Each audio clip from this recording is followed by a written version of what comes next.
Present. Here. Here. Vice President Tejada? Here. President Walker? Here.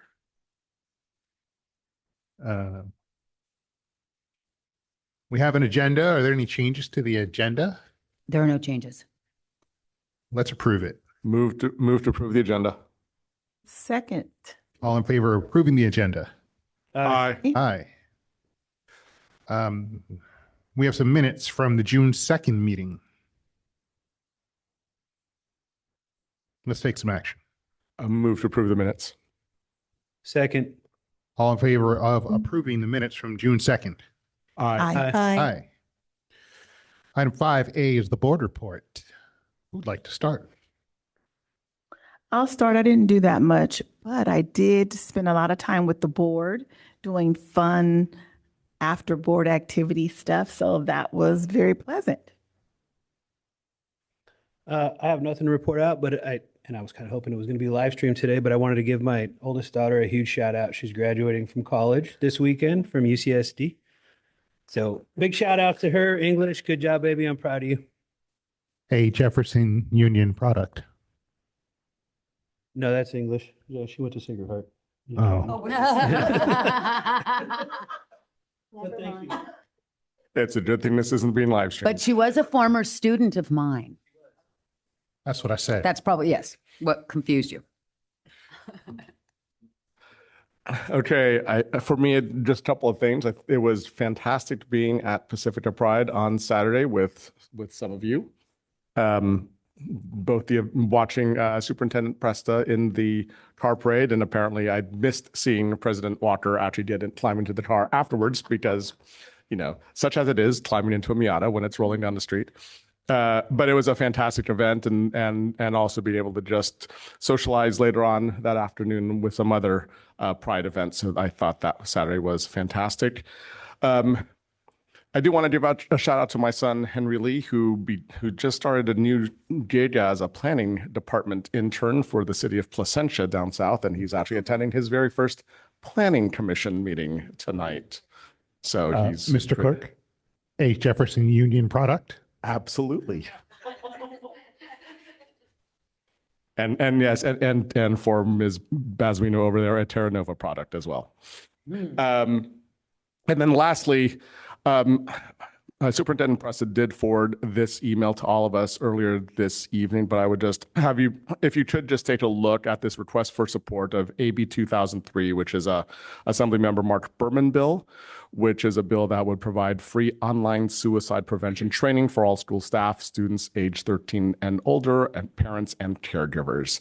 It's a bill that just passed out of the Assembly and is heading to the Senate now, and they've requested a letter of support from our district, which I would just ask that each of you just take a look and then respond to Superintendent Presta with your thoughts on this. Our couple of our staff actually had a look at this bill 2 months ago. Both Michelle and Melissa took a look to see if it would make sense and provide some comment and feedback to the Assembly member on it. So take a look at it and see if it's something that we believe we should support. I think we should.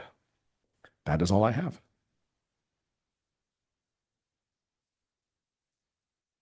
It was wonderful going to Pacifica Pride with some of you. So this isn't being live streamed? No? It's being recorded on Zoom and it'll be posted to the website tomorrow. Oh, okay. Yeah. Well, I'm going to take a chance anyway. Go Spurs! Go home. All I have. A woman whose daughter, a Jefferson Union product, just graduated from New York University. And I am a product of JUHSD. I obviously was at Pacifica Pride. Was proud to be there. The day before that, I attended an end of the year party for district administrators, and I enjoyed myself. And I hope everyone enjoys their summer, even as they continue working. That's it. Thank you. I forgot that it seems so long ago that we did have an end of the year administrator party last Friday. Yeah. And so thank you for coming. And that was out of your own pocket. No, only only the never drinks were mind. out of my own pocket. Never mind. Let me Yeah, not. half the expensive part was out of my own pocket. I mean, no, the food came from the district because it was a district meeting. Oh, okay. I provided the libation, the drinks. So I wanted to say that thank you for everybody showing up at Pacifica Pride. It was a lot of fun. And I really, I feel it's really important that we're there supporting the LGBTQIA plus community. I also wanted to mention that the district management, executive cabinet, and I are going to be attending the California Labor Management Initiative next week, along with our labor partners at AFT 1481. So I think there's, I don't know, 4 or 6 of them going. The there's 5. Okay, co-presidents, and it's their executive leadership. And so I'm really looking forward to that. We went several years ago. Miss Baca, Miss Basuino, and Miss Van Raphorst and I went with Monica Casey and Mike O'Neill 7 years ago, I think it was, when I first started in HR here. And it was really a good conference. And it's what led to us creating the district labor management team and the site labor management teams, which has been really become an integral part of our district. So I'm looking forward to learning more and to getting to know the new leadership team at with AFT 1481. Also wanted to let you know that I've been working on a Golden Bell Award application for student advisory.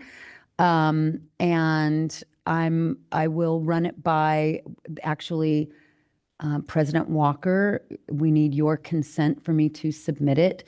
But Andy and Rosie, I think, sent me an email and said, hey, what do you think about submitting on their behalf? And I think it's a great idea because I'm very proud of what we've done over the years. So I'm working on that. And then finally, as Trustee Lee mentioned, I sent you an email earlier this evening with more information about AB 2003? And so if you could just let me know, I'm planning on going ahead and sending a letter of support. We didn't have enough turnaround time to actually sort of agendize a discussion on it. They need the letters sooner than that. So if you could just provide me your feedback, letting me know that you would support me sending in a letter, that would be helpful. And I think that's it for me. One more note on the board report and the end of the year party. Superintendent Presta did purchase red wine. Is there an AFT Local 1481 report? I don't think so. Item 6 is the consent agenda. Are we considering all items from the consent agenda? Move to approve consent. Second. All in favor of approving the consent agenda? Aye. Item 7 is public comment. Mr. Clerk, do we have any public comment? We do not have any public comment. Item 8 is discussion items. 8A1 is the presentation of the 2026 local indicators. Deputy Superintendent of Educational Services, Karine Baca. Good evening, President Walker. Good evening, members of the board. So tonight, Dr. Lori Robinson and I will be presenting the JUHSD's progress on its local performance indicators. So tonight, I will be presenting on priority 1 on basic services and conditions, priority 3 on parental involvement and family engagement, priority 6 on school climate, and priority 7 on access to broad course of study. And Dr. Robinson will be presenting on priority 2, which is implementation of state standards. So there are 8 priorities total. However, you will see that priorities 4 and 5 are not included in this local indicators report. That's because that's considered as a state indicator and they do not require a local self-reflection process. The results from those priorities will be available and released by the California Department of Education in October. So as part of the local control funding formula, districts are required to annually measure the progress in each local indicator area. We have to present this at a public board meeting at the same time as the adoption of the LCAP. And we have to report the results through the California School Dashboard platform. So let's start with priority 1 that covers basic services and conditions. And it focuses on making sure that our students have access to appropriately assigned teachers, quality instructional materials, and safe and well-maintained school facilities. So the most recent teacher assignment data available from CDE is from the 23-24 school year. During that year, JUHSD reported 198.9 teaching full-time equivalent positions. This is an increase of 0.3 FTE from the previous year. And teachers in the monitoring are categorized based on their credential status. So clear means that the teacher is fully credentialed and is teaching within their authorized subject area. So at JUHSD, 81.1% were classified as clear, and this is an increase of 0.3 percentage points from the previous year. The average for San Mateo County is 81.7. Out of field means the teacher holds a valid credential, but is teaching outside their authorized subject area. So as an example, a teacher who is credentialed in social science may be assigned to teach a health course without that specific authorization.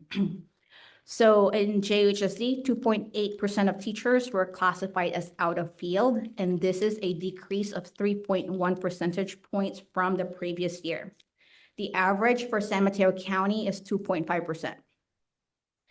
Intern means the teacher is participating in an approved university internship program while earning their credential. So in JUHSD, 1.3% were interns, and this is an increase of 0.6 percentage points from the previous year. The average for the county is 1.3 as well. Ineffective means that the teacher does not hold the appropriate credential, permit, or authorization required for the assignment. So an example, a teacher may be assigned to teach a math course without holding a math credential, an intern credential, or any other authorization that would allow this person to teach that subject. In JUHSD, 8.2% of teachers were reported in this category, and this is an increase of 1.3 percentage points from the previous year. The average for the county is 8.9%. And incomplete means the teacher's credential information is still being processed when this data was pulled or it has not been reported. So in JUHSD, 4.3% of assignments fell into this category, a decrease of 0.6 percentage points from the previous year.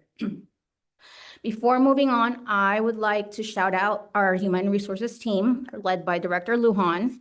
Their ongoing work to verify credentials, monitor assignments, and maintain compliance with the state requirements plays a key role in helping the district achieve these positive results. So with instructional materials, the Williams Act required that every student have access to standards-aligned instructional materials in all core subject areas. So similar to last year, 100% of our students had access to the materials they needed, both at school and at home. For facility conditions, the district uses the Facilities Inspection Tool, or FIT, to assess whether school facilities met the good repair standard. And for this year, there were no identified instances of facilities falling below that standard. And now I would like to introduce Dr. Robinson, who will go over priority 2. Hi, good evening. I feel so far away from you, Corinne, my co-presenter. So I'm here to present about priority 2, which is the implementation of state standards. And just to be clear about where these numbers come from, this is a self-reflection tool. So the numbers come from me. And you can kind of see the key at the bottom: exploration, beginning development, initial development. I kind of have to use those loosely because, you know, I've been in this role for some time and we are always working in a lot of these areas. And so it is kind of iterative. Like I believe that sometimes I give us initial implementation, sort of to say, we're implementing a new phase or facet going on in this work, because really the work is always ongoing in terms of providing good curriculum and instruction to our students in these various categories. All school sites remain engaged in what you may have heard of as like blue sheet work, which is really just the student-facing objective standards for each course. In particular, just to shout out a few things, English Language Arts is in the middle of still piloting our Common Lit materials, which is like sort of a modern anthology. Like, you know, if you went and had one of those big tomes that had like various essays and short stories and plays, it's kind of that in the modern era, because it's all digital on a platform. You can print the materials too, so students just aren't stuck on Chromebooks, but a lot of the materials adapt. It's the same with science. It's you may remember I came to present, I think 2 summers ago. Last year. Just last year. Time flies. You know, about Open SciEd. Open SciEd is also an online open source platform, very similarly. So you don't see the typical just kind of like heavy textbook anymore, but it really still contains a lot of the same material. We are entering into a pilot with biology with that. We have done a formal adoption for chemistry and physics. Probably the most exciting thing on this list, though, is the work that the math teachers have been engaged in this past year. They actually did something called a pre-pilot, where they got a committee of teachers from throughout the district together, led by Kristen Ashford. This was really a lot of her work to review you know, various different offerings currently available from publishers in math until they narrowed down as a team using a common rubric and vision that they collectively developed to determine which one they would pilot next year in Math Course 1. And so they're getting geared up with professional development and materials that are arriving every day to really engage in that work next year. And it is a very different curriculum than curriculums that we've had in the past with math. It's a lot more collaborative, inquiry-based, student-directed. So they're really excited about it. So those are just some highlights from those subjects. And then the next slide. Oh, do I have to? Okay. I just did Sorry. it. I'm still not used to presenting in this room.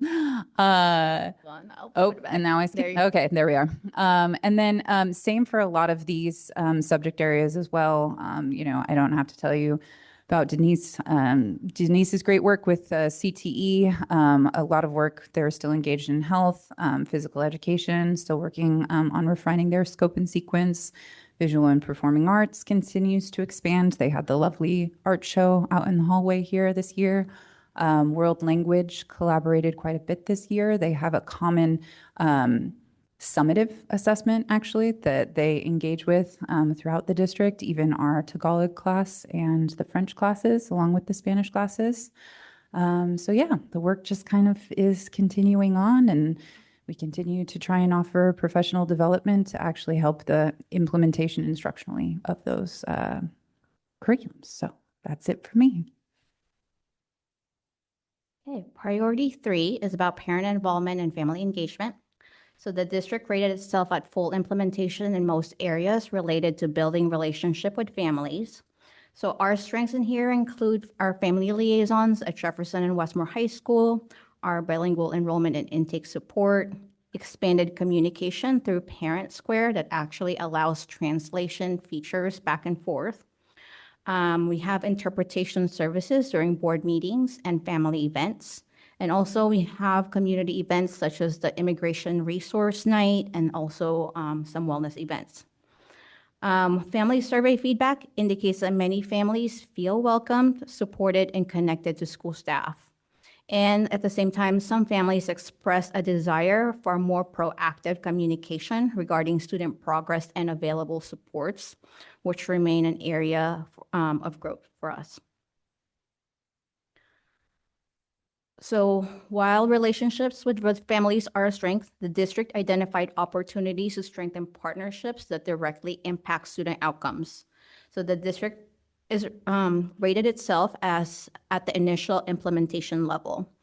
Several areas were related at the initial implementation, including supporting teachers and administrators and partnering with families, providing families with tools and resources to support learning at home, helping families understand and exercise their educational rights.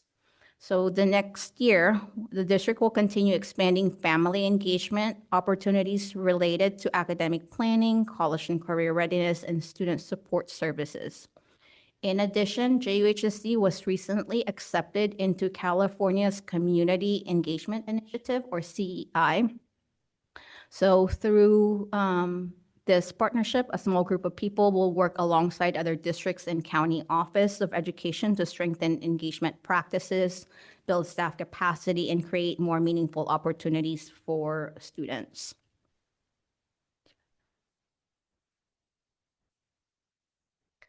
The next one, so the key focus area emerging from the self-reflection process was ensuring that underrepresented families have meaningful opportunities to participate in decision-making. So currently, the district gathers input through our LCAP surveys, our district advisory committee, our district English language advisory committee meetings, student listening sessions, school site engagement activities. Going forward, we will continue improving access to translated materials, interpretation services, culturally responsive outreach, listening circles, community conversations, and partnerships with trusted community and organizations. Our goal is to ensure that all families, not just those who traditionally participate, have opportunities to influence district decisions. I'm hoping that our work with CEI will also help in this area. Priority 6 focuses on school climate. So one way we measure school climate is through the California Healthy Kids Survey, which asks students about their experiences at school. The survey is administered annually for grades 9 and 11. So this slide focuses on caring adult relationships. Students were asked whether there is a teacher or another adult at school who cares about them, notices when they are absent, and listens when they have something to say. Among 11th grade students, we have seen steady improvement over the last 3 years, increasing from 60% in 22-23 to 67% in 24-25. This suggests that more of our students feel connected to caring adults on campus as they progress through high school. For 9th grade students, however, the trend has declined from 59% to 54% over the same period. This data tells us that we need to continue strengthening the transition into high school and ensure that our newest students develop meaningful connections with adults early in their high school experience. One interesting finding is that the students who are ninth graders in 22-23 are the same cohort reflected in 11th grade data for 24-25. So that group, same group of students, increased from 59% to 67%, suggesting that students' sense of connection to caring adult grows over time as they become more engaged in their school community.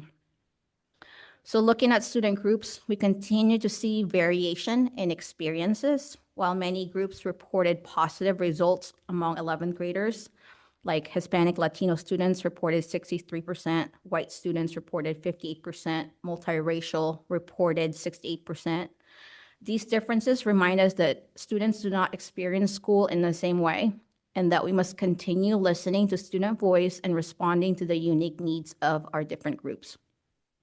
So this work closely aligns with Goal 1 of our LCAP, which is Equity, Diversity, Inclusion, and Belonging, and our partnership with National Equity Project Redesign Network, where student voice is helping us better understand what creates a stronger sense of belonging, connection, and engagement in our schools. So this slide focuses on students' perception of safety at school.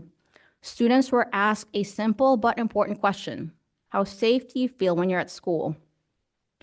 Among the 11th grade students, perception of safety have improved significantly, increasing from 60% in 22-23 to 74% in 24-25. This is encouraging and suggests that more of our students feel safe and supported while on campus. At the same time, perception of safety among ninth grade students have declined from 63% to 58% over the same period. Similar to the caring adult relationship data, this highlights the importance of supporting students as they transition into high school and helping them build a sense of connection. We also see the same interesting cohort trend from the previous slide. The students who were ninth graders in 22-23 are the same students reflected in the 11th grade data for 24-25. For that cohort, perception of safety increased from 63% to 74%, suggesting that students generally feel safer as they become more connected to their school community over time. Looking across the student groups, many of our 11th graders reported positive perceptions of safety, including 74% of Asian students, 73% of Hispanic Latino students, 77% of multiracial students reporting that they feel safe or very safe at school. And while these results are encouraging, they also reinforce the importance of continuing our efforts around restorative practices, wellness supports, student voice, and creating inclusive school environments where all students feel physically and emotionally safe. So as part of our district redesign network with the National Equity Project, we continue to focus on our district equity challenge, ensuring that all students experience a sense of belonging within engaging learning environments. Now, Priority 7 focuses on ensuring that all students have access to a broad and rigorous course of study that prepares them for college, career, and life after high school. We've been using the A through G completion rate for this priority, which represents the sequence of courses required for admission to California public universities. Overall, we continue to see positive growth. The district-wide A through G completion rate increased from 44% for the class of 2021 to 58% for the class of 2025. This represents a 14 percentage point increase over the last 5 years. We have also seen improvement among several student groups. Students learning English increased from 15% to 33%.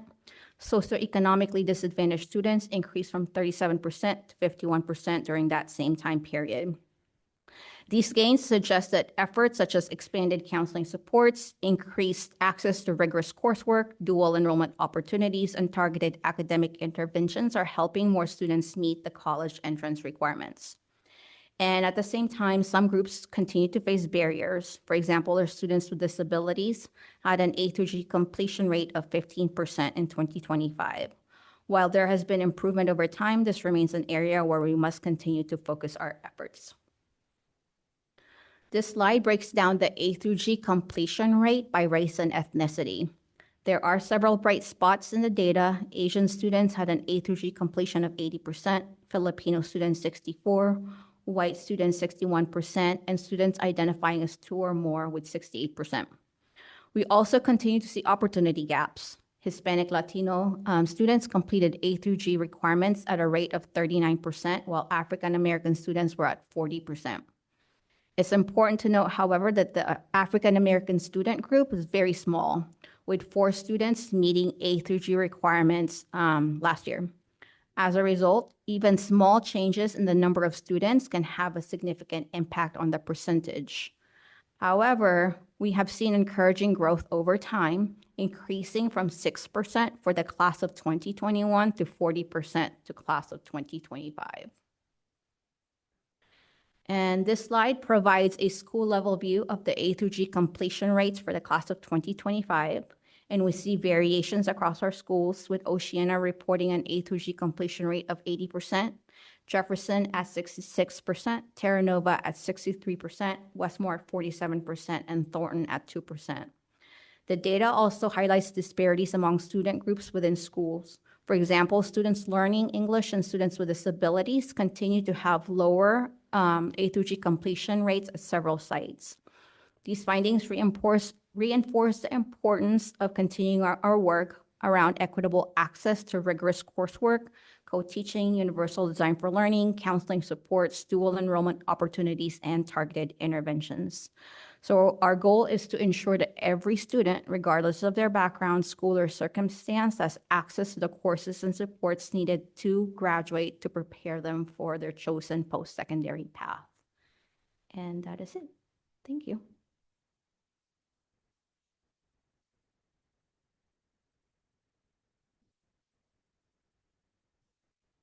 Thank you. Does anyone have questions? I could go if you want me to. Hi, thank you so much for all this information. So a lot of this is new to me. So I have a few questions. Initially, when you were talking about basic services and conditions, how long would a teacher be at a field? Would that be like an entire school year?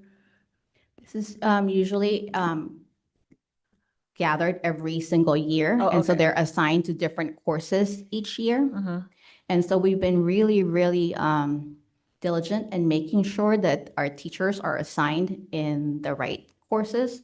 But sometimes it's inevitable because we need somebody to teach that course. But we've improved.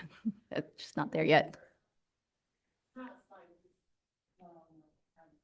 Dan- Um, in the area that Dr. Robinson was talking about, priority 2 of the parental involvement and family engagement. Um, at what time does the school engage with the parents for ninth grade? Is it the summer before they come to campus?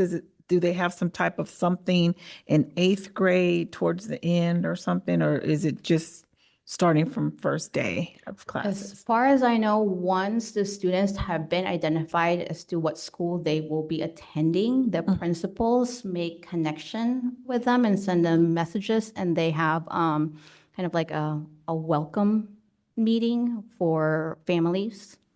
And also there's like communication throughout, and there's also orientation happening at the beginning of the school year. One last question. I haven't been in school in a while. So can you, Dr. Robinson, tell me why math is always changing? I mean, I heard Common Core the last thing and I never knew how to do it. So I ignored it and now it's something new. So Yeah, actually, in our district, it's stayed fairly consistent. So since Common Core, shortly after that, we adopted a integrated pathway. So what it means by that is that, like, a traditional pathway would be like algebra, geometry, algebra 2, and then the other more advanced maths. We do math course 1, math course 2, math course 3, which kind of blend the algebras and geometry and in a sequence that I'm told, because I'm not a math person, that it like makes more logical sense of learning the math. And I was like, okay, other geniuses, I will take your word for it. But they, but it's been helpful. It's been, we have good data to support that our students have seen positive outcomes since moving to the integrative model. Really more what's changed just recently is the math framework that's come out. And that is really talking more about how math is taught more than even the math itself changing. And I'm not even, I think there was a lot in the news about how math was taught during Common Core, like doing different counting styles and all of that. That's not even particularly what we're talking about. We're talking about more like getting students to take more agency of their mathematical understanding. So like giving them a problem and saying, what do you notice about this? What do you wonder? What patterns can you see? What kind of strategies have you used in the past to solve a math equation like this? And get them talking to their peers more than just doing the kind of like, here, let's copy down these problems and I'm going to model and tell you how to do it lecture style. That's really what's changed most recently. Yeah. May I add to that? Because I used to be a math coach in my former life. So what has changed, and I think what Trustee Gallegos was sort of referencing last meeting, like it's changed, math keeps changing. Many years, like in the 90s, I think was the third international math and science study. And what we found is that the United States was woefully behind most other nations. And the big difference is we here in the United States, our system taught kids what to do. We were used to being told, this is the algorithm, this is how you get the answer, just do this. But there's not much thinking involved in that. So if it doesn't just follow that lockstep thing, our students couldn't sort of figure things out. So a different way, and I believe a much better way, is to have students think And so what Dr. Robinson was just talking about with this new program, student agency is a very big component of that. And that flows exactly with what we know about research. It doesn't feel good. And I'm with you when I'm a parent and I taught math and taught teachers how to teach math. And I did not sit with my child doing homework because sometimes it didn't flow with how I would have done it. I oftentimes was like, I want you to actually do this new way of doing it. But his teacher was teaching him a very traditional way of doing it. So yes, the teaching, the instruction has changed. Math doesn't change, but the instruction has changed. And while it is sometimes uncomfortable for the adults, I think that that it's good that we want students to think. We want to get their thinking. So, yeah. Thanks for that. And before I move on to my questions real quick, I just want to, since we're on the math subject, just thinking about it from like how we think about units here in the States, like we use imperial. Yeah, exactly. Yeah. So, and I know that metric's a little bit easier to kind of work with in math. So I don't know I wonder if there's any thought on that, if that ever changes here in the States for that to make it something that's more universal across. You know, Jerome, when I was in like middle school, we used to watch the metric system. They were trying to teach us in the 70s, the metric system. And I don't really know why. It is much more logical. Like the rest of the world, it's on base 10. I have no idea why we don't, but I don't think there's any push for us to change it. Do you know, Dr. Robinson? Yeah, it doesn't make a lot of sense. We should. Yeah, we should. Well, we're Yeah. only 250 years old. Right. Well, there you go. So Thanks. Yeah. I do have a couple questions, but first, thank you, Dr. Robinson and Ms. Baca for the presentation, for giving us all the cool data points that we like to see. My first question, they're just kind of simple questions. On the parental involvement, one of the points was that we give parents tools and resources at home to kind of help out. And I was just curious a little bit more, if you could touch a little bit more on what those are and how do we know if the parents know how to use those tools and resources, like so that they're actually benefiting from it. So I know one of the really, really helpful tools that I'm not quite sure what the usage rate is our parent view, where they can see their student grades and their attendance. I think we can do a better job in educating our families on how to use this so they can monitor their student progress. Also, I know that when the survey was sent out, as an elementary school teacher, we always used to send messages. This is how you could help your students on learning. Here are some ideas. So I believe in high school, we don't do as much.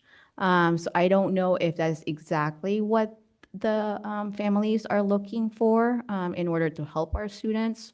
But the other thing that they're looking for is availability of resources like tutoring, when is tutoring, how can they access their teachers if they have any questions.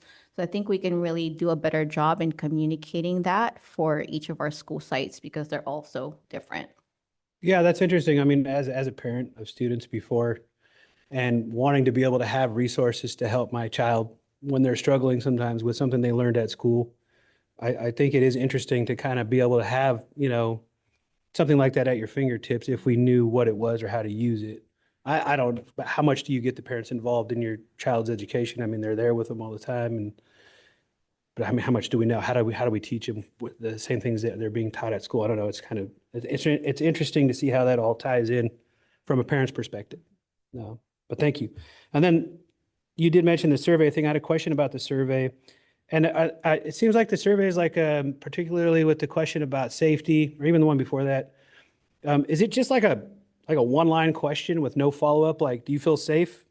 So the California Healthy Kids Survey has probably hundreds of questions, and there's no really follow-up or explanation. So what we've done for this sake is just we chose 2 questions that we want to track year after year after year to help us see growth. And actually, this question is really what sparked our National Equity Project work, is because maybe like it was 3 years ago when all students said that they felt safe at about 60%, and African American students felt like only 20% of them felt safe. And so that really sparked us, okay, there's like a really difference. What can we do to make sure that our African American students are safe? And from that specific question, we ended up, surveying our students on whether they feel like they are heard, they are seen, and they feel like they belong. But yeah, for the Healthy Kids survey, there's typically no like follow up. Yeah, I You mean, can explain things. it'd be interesting to find out why they felt unsafe or what particularly they felt unsafe about. You know what I mean? To kind of help us figure out which way we need to go. What do we need to change? What do we need to work on? Those kind of things. I mean, if somebody told me they felt unsafe, the first thing I would say is why? Like, why do you feel unsafe? How can I help you? It's just, it's a great starter question, but like, if we really want to know, we really want to help, there's got to be some way to figure out what it is that's making them feel that way, rather than just being kind of an arbitrary, yeah, I feel not so safe here or whatever. That's just speaking out loud, so. Sorry, I keep wanting to interject. You're right. And that's really why I'm eating a piece of candy. That's really why we do all of the listening sessions, because we're just talking to kids then. Because you get, that's a data point, but it doesn't really tell you why. What do you do to Right, fix but that? the surveys are, they're anonymous. It's a way so- of just checking progress, right? But it's not going to tell us what to do to fix it. No, I understand, but it's Yeah. just, I guess it's getting the kids that do feel unsafe to actually speak up about what they feel unsafe about. If they want to stay anonymous, that's fine, but if they have an outlet to be able to tell you what's bothering them or something, that's just something that's a little bit more in depth. Like I said, I'm just thinking out loud. I don't think there's Yeah. any answers yet. I'm just kind of, Okay. So like an Possibly. idea is, so every year we send that survey, like, rate yourself if you feel like you're seen, heard, belong. And then there is like an open-ended box. So this is like a Google survey of like, what made you feel like you're heard, or, or the opposite. Maybe we do same question and have an open-ended to that specific question about feeling safe. yeah, I think that's a cool idea if we could do something like that, or if there's a way to do that. I don't know. I mean, I'm thinking back when I was in high school, when I first started in ninth grade, I mean, I felt unsafe just because I felt like there's a bunch of older kids and you just kind of feel out of place. And I mean, back in those days, I mean, you got picked on, you're a younger kid or something, or it could be something as simple as that. I don't know. I mean, nowadays there's a lot of other things to worry about, a lot more than I had to worry about when I was younger, obviously. But anyway, sorry, I didn't mean to like ramble on about that, but just important to me to kids feel safe. But just to piggyback on what the superintendent was talking about, small group listening sessions to kids. Oh my gosh, Yeah. winning with that. Once they have felt you out, oh my, you're going to find out more stuff than you Right. wanted. Yes. Right. As Ms. Baca said, the Google survey where we sent it to all the kids, that we can have that open-ended question. And so we can say, do you feel seen, heard, and valued at school? If not, why? We can ask the same question, do you feel safe at school? If not, why? Or, what would make you feel safe? So that's a better tool for that. But those listening sessions have been really invaluable. And Dan Arzaga, working with the school teams, we've made a lot of progress this past year with those listening sessions. Yeah, and I think those are great, and I definitely I commend everybody that's involved in those. I think my worry is that the kids that are the quietest and the ones that are usually the most scared or the most fearful aren't the ones that are going to be speaking up in group sessions. You know what I mean? Those aren't going to be the people that are telling you how they feel. They're just going to be quietly sitting there scared or whatever. So anyway, just giving them some sort of outlet like that. The trends look good. I obviously seeing those trends I was moving on to the A through G rates. I always like seeing the trends going up, obviously. And then I know you guys are working on the ones that are consistently low, the Hispanics and our African-American students. And so, I mean, but the overall trends of those look good. I think I was curious too, when I was looking at Thornton's A through G rate, are they not offered courses there like that? I'm not sure, why that's so low, and can we change that so they have opportunities to work on their A through G there? How does that work there? So they're in-person courses. There's one course that is A through G. With the redesign, they may rethink that. This percentage that we have here is from our students in the remote independent study program. So those courses that they take are A through G courses. So there's no courses at Thornton. There's one. The for one you their were just English talking about. class. Is there an opportunity to extend more courses there somehow? Yes, but it would have to be a discussion with Dr. Marengo and like the whole team on how we can really transition and make sure that the courses we offer align the A through G requirements. Okay. Thank you, guys. That's it for me. All right. A few questions. That was a great presentation. Thank you very much. Starting with P2,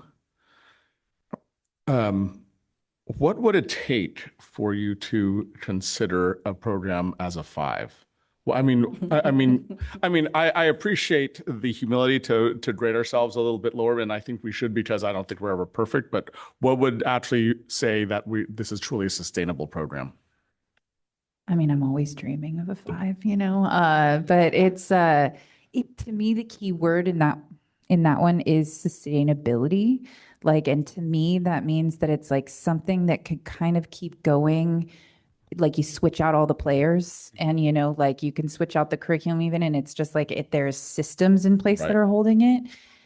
We've never really gotten there Okay. yet, but that is always the eye on the prize. Okay. And I think that we've gotten really close in certain areas with it. I mean, I think our math teachers are just, I have to shout them out. They're really like incredible to me. They, the way they collaborate, they've come so far. Their PLCs, both at school sites and even when they come together as a district, Right. that I really think that, like we're close and we're moving towards that in other subject areas too. Great. Thank you. Looking at A through G, I know we talked about this during the LCAP meeting a few weeks back during our study session. Especially looking at the school breakouts, because I think that's probably the better indicator, simply because you look at Jefferson's success. I mean, it's pretty incredible when you have the Hispanic Latino population at the same percentage as the Asians and ahead of the general population. That by itself. And we know what kind of growth that school has experienced in A through G over the past 5 years. But when we look specific at Westmore, considering that's really the cohort that drives down the entire district, what's being done at Westmore? It started with bringing up the data with the site administrators and asked them to really reflect what is happening. And I have challenged them to bring that data to their staff and community as well, and really figure out what is the root cause of this data point. And then from there, they can plan out and brainstorm and think of ways on how they can improve, but without really reflecting and understanding what is happening behind these numbers, it'll be really hard to make strides. Okay. I mean, and it's just pretty clear across the board, unfortunately. It really sticks out. That's not the only subgroup that's sticking out either, which is kind of pretty surprising. It is good to see some really good efforts occurring at the other campuses though. But thank you for breaking this out in such clear detail so that we can really focus on the areas that we need to improve upon. And I think that's all I've got. Yeah, thank you for this great presentation and breaking things out for us, really explaining everything very well. So a lot of it was more, my questions have been asked already. I was just thinking about the math during COVID. My daughter had AP calculus during COVID. That was rough. And her brother was home. He's 7 years older. He's trying to help her, but his way of helping her with calculus is very different from what she was learning in the classroom. And it was like a very veteran teacher. So I would have thought that my son and the teacher would be teaching the same way, but not. And so actually she got the most from her classmates. They had a little study group together on Zoom. And that was the only way she could get through it.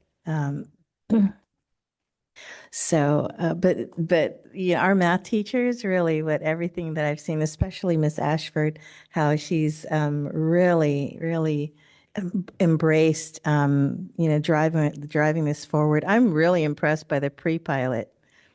And oh my God, when I'm thinking about when we went to the integrated pathway, that was my first board meeting. And it was rough. It was rough. It was rough.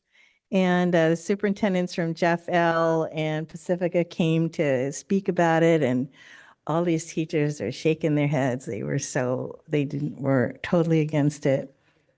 Yeah, no, I think because actually the students are they're understanding. That's the whole thing, that they are understanding, and it helped them. I see it through Carly, how she moved through math much easier. And that stuff she learned in algebra in 8th grade helped her. She jumped straight to math too as a freshman, so it really helped her out. So I'm really, there are a few things like the translation services. Do we know how often families are using it? For the board meeting or just in general? Just in general, because you said that, Yes. it's open to them to, whenever they want to ask the Yeah, so school. we partnered with Language Line, Mhm. and so they've been utilizing this, like our wellness folks, our administrators. And so, and there's some languages that have been used that are not very common, Right. which is great. So we have that one feature. And we also have this, I think it's called Translate Live, where it's a device that we use Right. during the bridge program. So we've been using that as well. And also through Parent Square. So basically, if the parent changed the language to Tagalog per se, I can write something in English and the parent will receive it in Tagalog. The parent can write in Tagalog and I will receive it in English. And so, that has been helping too. But we can pull the data for language line use that I can put in the recap. Oh, that would be great. I think that, because I've heard that in other organizations that I do work with, that we're told that, well, Tagalog, most Filipinos speak English, so you don't really need to translate it in Tagalog.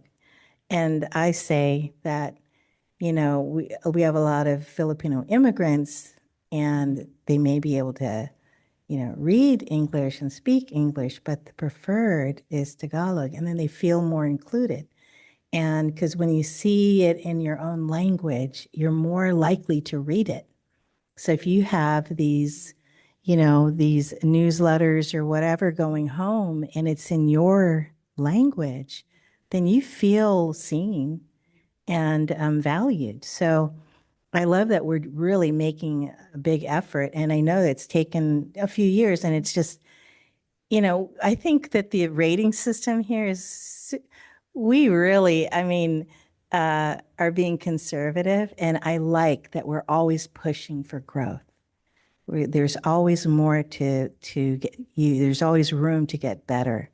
And that's what I love about, our district. There's always room to get better. So I like that. Can someone tell me more about the CEI? What kind of work do you know what kind of work we'll be doing with? So right now we're in the process of convening a team, like a district team. And it's really kind of doing a needs assessment on what is it that we need to engage our community. And so there is not like, okay, these are the outcomes right away. It's really trying to find out first what is happening and learn more, kind of like in the NEP way, where we look at the playing field. We will probably, it'll be a smaller team of people, I think from 6 people to 12 people. And they will provide professional development, and they will guide us through basically a cycle of inquiry as far as community engagement. Because I know that it's like one of the areas that we haven't really focused on, you know, the last several years. But with these funding, it comes with, you know, funding, then we'd probably make strides in this area. Oh, great. And so they provide the facilitators and, Yes. and tools. Yes, and it's completely free to us. Mhm. That's great. And also, I wanted to know how, it's great parents are using Parent View. And I think that, I think Ms. Shreve, you're probably sending things out in Parent View more often. Is that every week, right? So that's fantastic because, you know, when my kids were in school, that wasn't happening. And I remember, and I think, you know, I used to always check my son's grades and my daughter's grades in Parent View. I used to go in all the time. And I think that I don't know, maybe I should know this, but how often it's a lot of work for teachers to have to put in grades and stuff like that. But how often are they doing that? Do we know? It's much more often now than before. Okay, and is it in the contract? Yes, Okay, every 15 days at least. okay, okay, great. And then, is there a way to maybe measure or next time, you know, let us know how often wellness counselors are utilized? It is in our LCAP Mhm. on like the percentage of students that they Okay. see. And so I'll pull that out and put it in the recap. Yeah, okay, great. Thank you. Thank you very much. I have, I think, 2 questions. You talked about data and the data for the teacher monitoring. You said it's from 23, 24, Yes. and that is what it is. I wonder though, if you can tell me, does that affect um, your ability to use it for planning as opposed to reporting because it's a little bit stale? So we actually have the data from a different system called CalSAS, and it is the current data, but this is the published data. So this is what we have to use. But I have been working closely with Ananda Shives from the IT department and also Stephanie Tejada. And we've gone through like master schedule to make sure that teachers are assigned to appropriately. And yeah, it's like several times a year, we just go back and forth and trying to figure out and talk with our site admin. It's like, hey, this person cannot have a TA in their class. And so it's always a conversation. So it's year after year that we look, but for this sake, we have to use what's published by CDE. And just to give you a heads up, it has improved from these percentages. That's great. In this data, there's the ineffective teachers, titled ineffective. Sorry. Choose it. That's how they're described. How they're described here.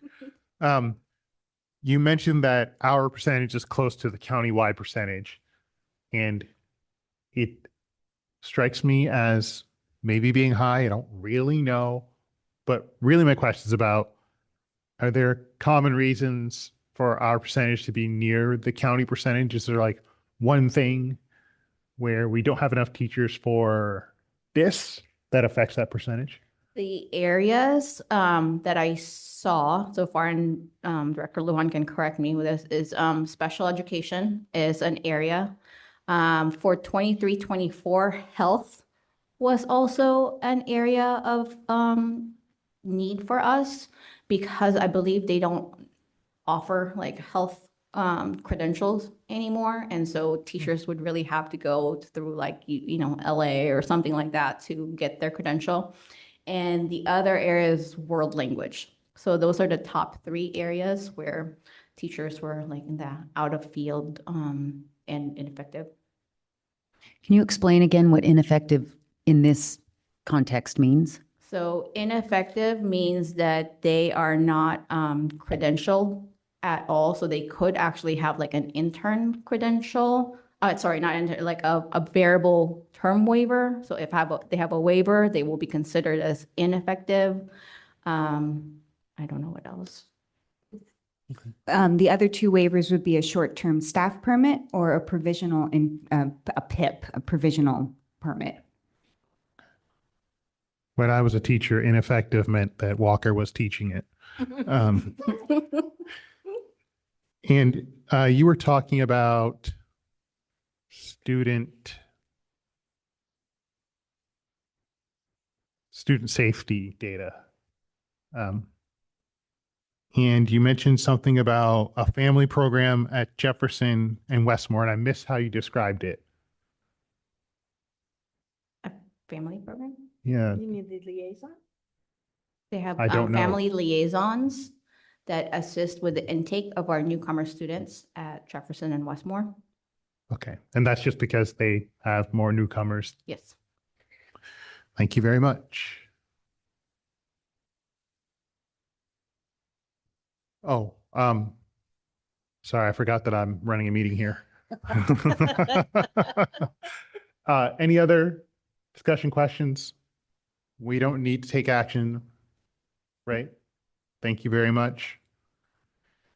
We're going to move on to item 8B. We have 3 different first read discussion items for board policies. And I wonder if Ms. Basuino will present all 3 to us. At the same time, it's a lot of pressure. In any pace you would like. The floor is yours. Stay over here. You may break dance if you would like. Thank you. Policy 5141.4, child abuse prevention and reporting. This policy is being updated to state that the district may include annual instructional programs on sexual abuse, assault, and human trafficking and their prevention. It also provides aligning current laws around information to be printed on the back of student ID cards. Board Policy 5142, safety. This policy was also brought to you for first read in May. It is being updated to add language to regularly review guidance regarding cybersecurity and digital media awareness for the protection of districts' network infrastructure. Changes made from the May 12th board meeting first read include adding language regarding district staff, volunteers, and school contractors maintaining appropriate boundaries and interactions with students. Policy 5145.6, parent guardian notifications.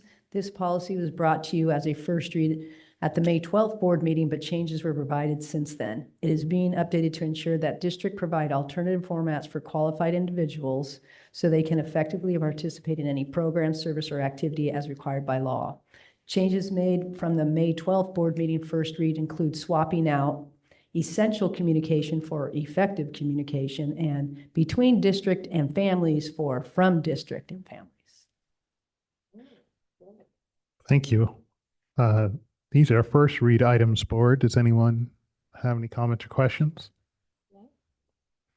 Thank you very much. Item 8C is a first read and discussion of board policy update BP 7110 facilities master plan.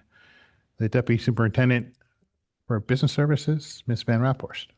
Thank you, President Walker. Good evening, everyone.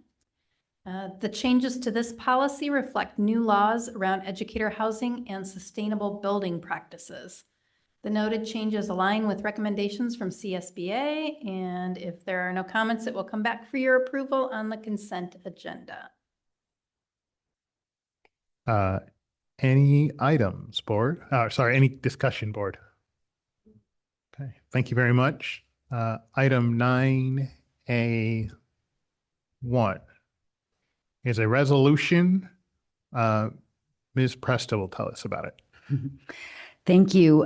So resolution 2025-26-21, the SOS for student achievement. If you recall, Pamela Ferran from CSBA, the public affairs and community engagement representative who is assigned to our region, came to talk to us to ask us to support this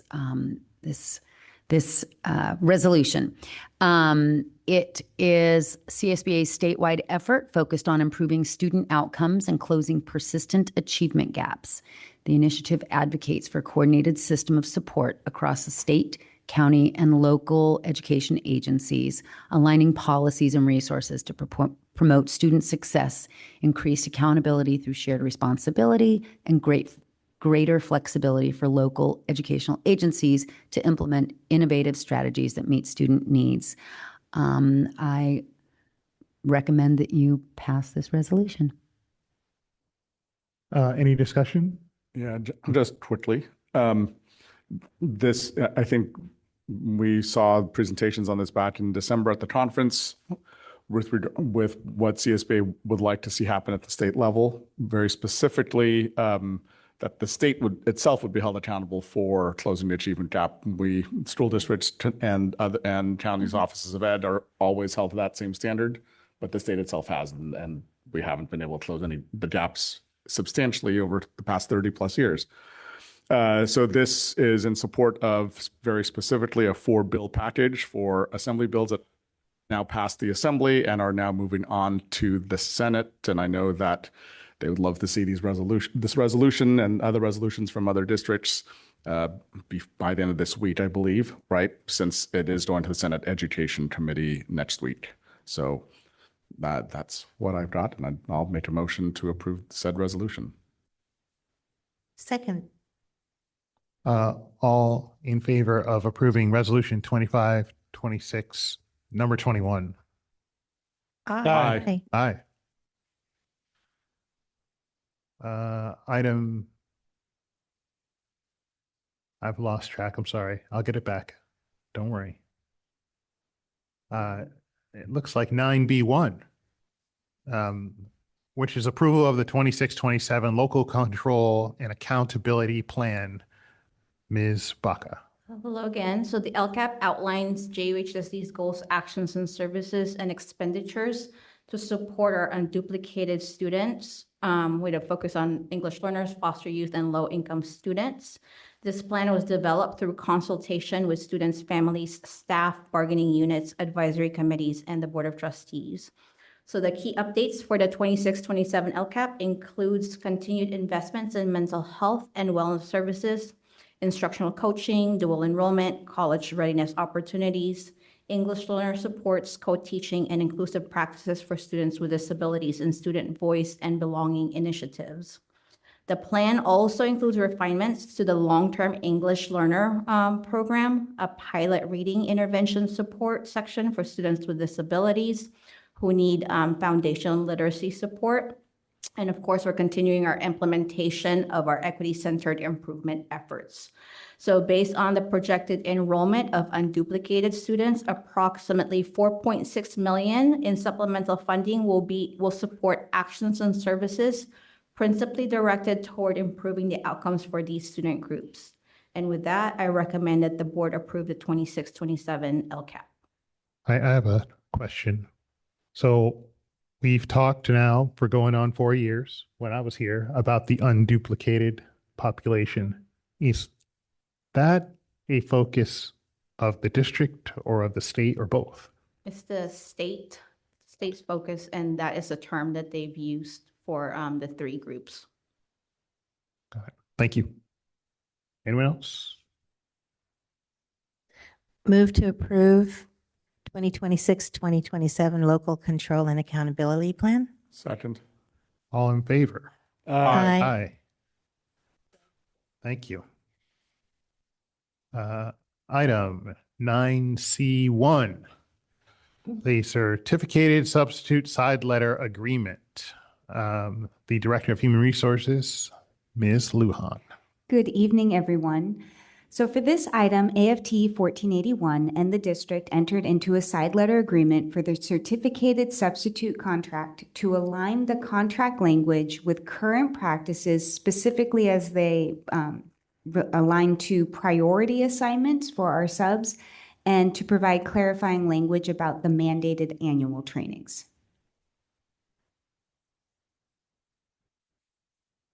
Any questions?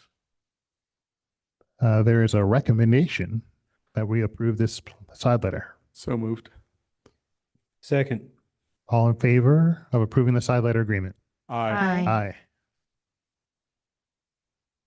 Item 9C2 is salary revisions for unrepresented employees. Ms. Lujan. Hello again. So the unrepresented salary increases equal the percentage increase offered to employees represented by AFT 1481. The salary schedules which are attached to the agenda for unrepresented employees include Youth Point Health Management, confidential employees, and administrators. For employees on contracts, the increased annual salary for the executive director of Youth Point Health is $197,600. The increased annual salary for the deputy superintendents is $253,437, and the increased annual salary for the superintendent is $295,381. I welcome any questions. Questions? No questions. Action? Move to approve the salary revisions for unrepresented employees. Second. All in favor? Aye. 91 is budget adoption. Ms. Van Raphorst. Thank you, President Walker. At the meeting last week, I presented the proposed 2026-2027 JUHSD budget. It shows that we will be able to meet our financial commitments for the coming year and the 2 subsequent years. I have made no changes since then, and it comes back to you recommended for approval. Any discussion about the budget? Nope. Move to adopt the proposed 2026-27 budget. Second. All in favor? Aye. 92 is a public hearing and resolution for fiscal year 26-27 for the Jefferson Union High School District Maintenance Assessment District. Ms. Van Raphorst. Thank you, President Walker. For the last item tonight, I recommend approving Resolution 2025-2026/20 that would allow us to continue assessing the Maintenance Assessment District that generates about $350,000 for the district annually. Any questions? No. Let's open a public hearing. Seeing no public comments, I will close the public hearing. Any discussion or action? Move to approve Resolution 2026-2027 for the JHSD Maintenance Assessment District /20. /20. Second. All in favor? Aye. Any future agenda items? Item 11 is adjournment. Move to adjourn. Second. All in favor? Aye. Aye.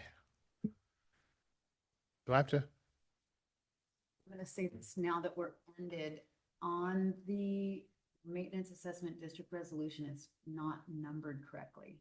It says 25, 26. It is a resolution that's passed in 25, 26, or 27. Okay, so what he So it's numbered made a motion for correctly, it was 26, 27, but is this correct or is it, do we need to correct it is what I'm saying? The agenda is correct. Okay, so it's 25, 26. It's just what Trustee Lee said was incorrect. Thank you. That makes me happy. I know, it's all good, but I was like, uh-oh, did it need to be changed? That's all good. It got approved. One day I will vote against adjournment.